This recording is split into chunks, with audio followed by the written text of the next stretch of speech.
जय श्री राम। आपका बहुत बहुत स्वागत है।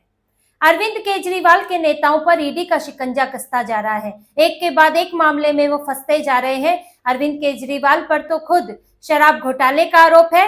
अब उनके एक प्रमुख नेता और उनकी सरकार में मंत्री सत्येंद्र जैन की लगभग 7.5 करोड़ की संपत्ति को जब्त कर लिया गया है। ईडी ने सत्येंद्र जैन की 7.44 करोड़ की संपत्ति जब्त कर ली है और ये संपत्ति मनी लॉन्ड्रिंग के आरोप के तहत जब्त की गई है, क्योंकि सत्येंद्र जैन पर आय से अधिक संपत्ति का मामला चल रहा है। उनके ऊपर आरोप है कि उन्होंने फरवरी 2015 से मई 2017 के बीच में आय से अधिक संपत्ति अर्जित की है और उस संपत्ति को छुपाने की भी कोशिश की है और ये सब किया गया है नोटबंदी के बाद। देखिए, सत्येंद्र जैन का ये मामला आज का नहीं है, ये मामला तो 2018 से चल रहा है और इस मामले की बात करेंगे। लेकिन पहले ये आम आदमी पार्टी के नेताओं और इनके आरोपों की बात करते हैं। जो अरविंद केजरीवाल कहा करते थे कि हमारे घर से 1 रुपया नहीं मिला, मनीष सिसोदिया के घर से 1 रुपया नहीं मिला, सत्येंद्र जैन के घर से 1 रुपया नहीं मिला। रुपया मिलेगा कहाँ से? रुपये तो बैंक में जमा हो जाते हैं, रुपये तो शेल कंपनियों में चले जाते हैं, रुपये तो हवाला कारोबार के जरिए इधर उधर पहुंचा दिए जाते हैं, तो रुपया आएगा कहाँ से? और ईडी यही करती है। ये जो रुपया गायब होता है ना, ईडी का काम ही यही है कि रुपया गायब किया कैसे है ये पता लगाना। कोई कैश घर में नहीं रखता है हजारों करोड़ का घोटाला करके, वो पैसा इधर उधर ही दिया जाता है, एडजस्ट किया जाता है, दूसरों के खाते में डाला जाता है, नकली कंपनियों के जरिए पहुंचाया जाता है और ईडी इसी की ही कड़ियां जोड़ती है, इसी के ही तार जोड़ती है। सत्येंद्र जैन का भी यही हुआ। इनके ऊपर पहले सीबीआई ने केस दर्ज किया था साल 2018 में।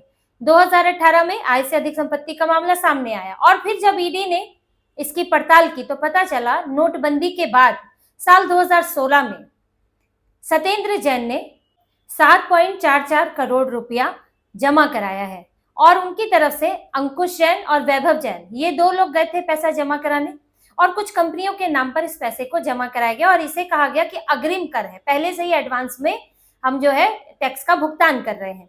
अब ईडी ने देखा कि जिन कंपनियों के नाम पर पैसा जमा किया गया है उन कंपनियों पर इनका ही नियंत्रण है, सत्येंद्र जैन का।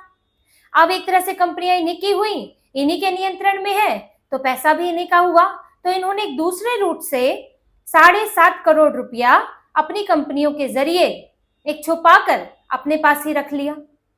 तो जब इस मामले की जांच की गई तो इसमें पहले भी इनकी संपत्ति कुर्क की गई है। 4.81 करोड़ की इनकी संपत्ति थी जिसको उस वक्त कुर्क किया गया था और अब दोबारा जो भी इनके स्वामित्व वाली, इनके नियंत्रण वाली कंपनियां हैं, ये 7.5 करोड़ की संपत्ति उनसे जो है वो कुर्क की गई है, इनके स्वामित्व वाली कंपनियों से। अब सत्येंद्र जैन का आप समझ सकते हैं कि कितना बड़ा इनका भ्रष्टाचार फैला हुआ है। सत्येंद्र जैन किसी एक मामले में इनके ऊपर आरोप नहीं है, या तो ये शराब घोटाले को लेकर ज्यादा चर्चा हो जाती है तो मनीष सिसोदिया और अरविंद केजरीवाल का नाम सामने आता है, लेकिन सत्येंद्र जैन के ऊपर कई आरोप लगे हैं।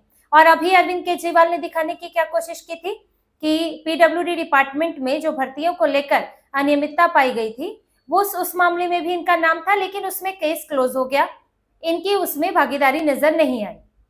लेकिन इसको लेकर इन्होंने ऐसी हवा बनाई कि देखिए सालों साल जेल में रखा सत्येंद्र जैन को, लेकिन आज केस क्लोज हो गया। अब जो दिन उन्होंने जेल में बिताए अब उनका क्या, इन्होंने ऐसे ही गलत आरोप हम पर लगाए हुए हैं, ये सारी बातें इन्होंने कही। लेकिन सत्येंद्र जैन पर तो 4 मामले चल रहे हैं और जो वो जेल में रहे थे वो पीडब्ल्यूडी के मामले में जेल में नहीं रहे थे, ये दूसरे मामलों में जेल में रहे थे जिनमें ये आय से अधिक संपत्ति का मामला भी है और उनका नाम तो पीडब्ल्यूडी के दूसरे मामलों में भी है, शीश महल के मामले में भी है। सत्येंद्र जैन कई मामलों में फंसे हुए हैं और उस कारण वो जेल में बंद थे। और अब देखिए ये जो आय से अधिक संपत्ति का मामला आया है इसमें तो खुद आयकर विभाग ने और अदालत ने भी माना कि ये वैभव जैन और अंकुश जैन, जिन लोगों ने पैसे जमा कराए, वो एक तरह से बेनामी धारक हैं, वो इन्हीं के ही भेजे हुए एक तरह के लोग हैं, इन्हीं के लिए ही उन्होंने काम किया। अब सत्येंद्र जैन की इसीलिए संपत्ति कुर्क हुई है, कोर्ट से भी इजाजत मिली है। अभी इसमें पूरक चार्जशीट दायर की जाएगी, राउज एवेन्यू कोर्ट में ये मामला चल रहा है, मनी लॉन्ड्रिंग का मामला है, सीबीआई ने इसका केस दर्ज किया था, अब उसके बाद ईडी तक पहुंचा तो भ्रष्टाचार, मनी लॉन्ड्रिंग सब कुछ इसमें शामिल है और इनके नेता फंसे हैं। इसी तरह से देखिए, ये इनकी पार्टी के कोई नेता बचने वाले नहीं हैं, सब पर आरोप लगे। भले आप ये जमानत को आप ये नहीं कह सकते कि दोष मुक्त हो गए हैं। अरविंद केजरीवाल जमानत पर बाहर है, सिसोदिया जमानत पर बाहर है और पूरी ताकत लगा रखी है इन लोगों ने कि किसी भी तरह से अभी ट्रायल शुरू ना हो। शराब घोटाले के ही ट्रायल का देखिए, इनको अभी पेश होना था कोर्ट में 5 सितंबर को, लेकिन ये पंजाब की बाढ़ के बहाने इन्होंने सुनवाई टलवा दी कि हमें तो पंजाब में बाढ़ राहत कार्यों के लिए जाना है, तो आप अगली सुनवाई हम इसमें पेश नहीं हो पाएंगे, इन्हें खुद पेश होना था। तो अब कोर्ट ने इसकी सुनवाई के लिए अक्टूबर की तारीख दे दी और अगले ही दिन ये पंजाब में 5 तारीख को गए, 6 तारीख को रहे, फिर वापस गुजरात चले गए और इससे पहले ना ये पंजाब गए ना उसके बाद दोबारा पंजाब गए। तो इन्होंने पंजाब की बाढ़ का फायदा उठाया एक तरह से, जो ये नजर आता है कि कोर्ट में पेशी टाल दो। अब पेशी होगी अक्टूबर में, तो जितना डिले होगा उतना ही देर में जो है मुकदमा शुरू होगा, उतनी ही देर में ये दोषी साबित होंगे। तो ये चालाकियां चल रही हैं। डॉक्यूमेंट के नाम पर जो है कोर्ट में केस दायर किया हुआ है कि हमें वो डॉक्यूमेंट भी चाहिए जो डॉक्यूमेंट सबूत का हिस्सा नहीं है। ईडी के पास कई डेटा आता है, चाहे व्हाट्सएप मैसेज हो, ईमेल हो, कागज हो, इस तरह का कई सबूत के तौर पर, जांच के तौर पर कई प्रमाण आते हैं, लेकिन जो ईडी है, जांच एजेंसियां हैं, वो हर चीज को सबूत नहीं बनाती। कुछ सिर्फ कड़ियां जोड़ने के काम आते हैं और कुछ वेग होता है। जैसे कि किसी के व्हाट्सएप मैसेजेस हैं, अब उसमें उसके पर्सनल मैसेज भी होंगे और उसमें कुछ इस सबूत के तौर पर जो काम आ सके वैसे मैसेज भी होंगे। अब जो पर्सनल मटेरियल है या बेकाम का मटेरियल है उसको दूसरों को देने का क्या मतलब है, आरोपियों को। लेकिन इन्होंने मांग की और मांग की तो कोर्ट में केस चल रहा है। अब कोर्ट इस पर डिसाइड करेगा कि क्या करना है, उसके चलते जो है मामला लंबित पड़ा हुआ है। तो देखिए, हर्डल पैदा कर, रुकावट पैदा कर रहे हैं कि किसी तरह से मामला डिले हो जाए और यहाँ पर दुनिया के सामने कहते फिरेंगे लोगों के सामने कि देखो जी, हमें तो पकड़ा नहीं गया है, अगर कुछ होता तो पकड़ते, अगर कुछ होता तो अदालत में हमारे खिलाफ कुछ आता, मुकदमा ही शुरू नहीं होने दे रहे हो। तो ये इनकी पूरी टैक्टिक्स होती है। लेकिन देर ही सही, लेकिन न्याय तो होगा ही। और अभी धीरे धीरे कई मामलों में इनके नेताओं के खिलाफ कार्रवाई हो ही रही है। अब सत्येंद्र जैन का ये मामला सामने आ गया है, इनकी 7.5 करोड़ की संपत्ति कुर्क हुई है। मामला आगे चलेगा, चार्जशीट दायर हुए, मुकदमा चलेगा, आय से अधिक संपत्ति के मामले में सजा भी होगी, मनी लॉन्ड्रिंग के मामले में सजा होगी।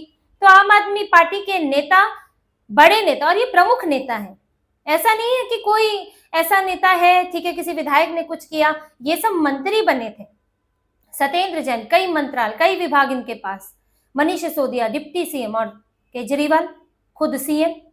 तो अब ये जो बड़े बड़े लोग हैं इस पार्टी के, वही भ्रष्टाचार में शामिल हैं। तो फिर इसको ये नहीं माना जा सकता कि चलिए एक नेता भ्रष्ट है तो पूरी पार्टी भ्रष्ट नहीं है। जो पार्टी को चलाते हैं अगर वही भ्रष्ट है तो फिर पार्टी की प्रवृत्ति ही भ्रष्ट है, इसको ये माना जा सकता है। क्योंकि यही लोग फैसले लेते हैं और कल को आगे भी इन्होंने ही फैसले लेने हैं, कहीं भी सत्ता में, अभी पंजाब में भी यही फैसले ले रहे हैं। तो यानी कि पार्टी का पूरा चाल चरित्र ही वही है, चाहे उसमें कुछ विधायक ईमानदार भी हो तो उससे फर्क नहीं पड़ता, क्योंकि जो चला रहे हैं उनके ऊपर कई तरह के भ्रष्टाचार के आरोप हैं। और अगर वो सही है तो फिर इस पार्टी पर जनता का भरोसा डगमगा जाता है। तो आम आदमी पार्टी के नेता इस वक्त बुरे फंसे हुए हैं। ईडी, सीबीआई ने जो भी इन मामलों में फंसे हैं, जिनके ऊपर भ्रष्टाचार के आरोप है, उन्हें इतनी आसानी से वो कानून के शिकंजे से फंस नहीं सकते। धीरे ही सही, लेकिन कार्रवाई होगी और मामले पर फैसला जरूर होगा। तो इसी तरह की और खबरें और विश्लेषण आपके लिए लाते रहेंगे। हमसे जुड़े रहिए, सब्सक्राइब कीजिए, कमेंट कीजिए। बहुत बहुत धन्यवाद। जय श्री राम।